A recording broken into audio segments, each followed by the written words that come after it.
السلام علیکم ورحمۃ اللہ وبرکاتہ۔ آج کا واقعہ سن کر آپ کی روح کانپ جائے گی۔ ایک ایسا شخص جسے دنیا نے گناہ گار کہہ کر دفن تک نہ کیا، مگر اللہ نے اسے اپنا بندہ کہہ کر جنتی بنا دیا۔ آئیے یہ ایمان افروز واقعہ سنتے ہیں۔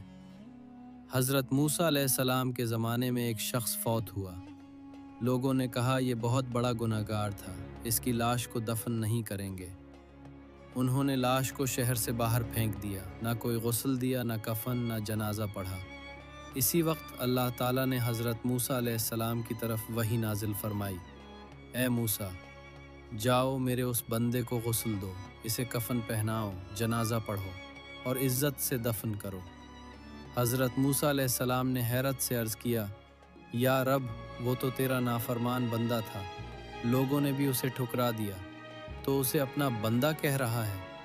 اللہ تعالیٰ نے فرمایا، ہاں اے موسیٰ، وہ ساری زندگی گناہوں میں مبتلا رہا، لیکن مرتے وقت اس نے 3 باتیں کی جن کے بدلے میں نے اسے معاف کر دیا۔ حضرت موسیٰ علیہ السلام نے پوچھا، یا اللہ، وہ 3 باتیں کیا تھیں؟ اللہ نے فرمایا، اس نے دل سے سچی توبہ کی۔ اس نے کہا، یا اللہ، اگر تو مجھے معاف نہ کرے تو میرا کوئی سہارا نہیں۔ اس نے مجھ پر مکمل بھروسہ کیا اور آنکھوں سے ندامت کے آنسو بہائے۔ بس اے موسیٰ، میری رحمت میرے غضب پر غالب آ گئی اور میں نے اسے معاف کر کے جنتی بنا دیا۔ سبق: اللہ کی رحمت بہت وسیع ہے۔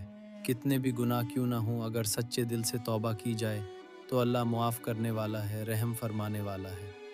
اگر آپ کو یہ ایمان افروز واقعہ پسند آیا ہو تو ہمارے چینل راہب وظائف کو ضرور سبسکرائب کریں اور اس ویڈیو کو اپنے دوستوں سے ضرور شیئر کریں تاکہ یہ پیغام مزید لوگوں تک پہنچے۔ اللہ ہم سب کو اپنی رحمت میں جگہ دے، آمین۔ اللہ حافظ۔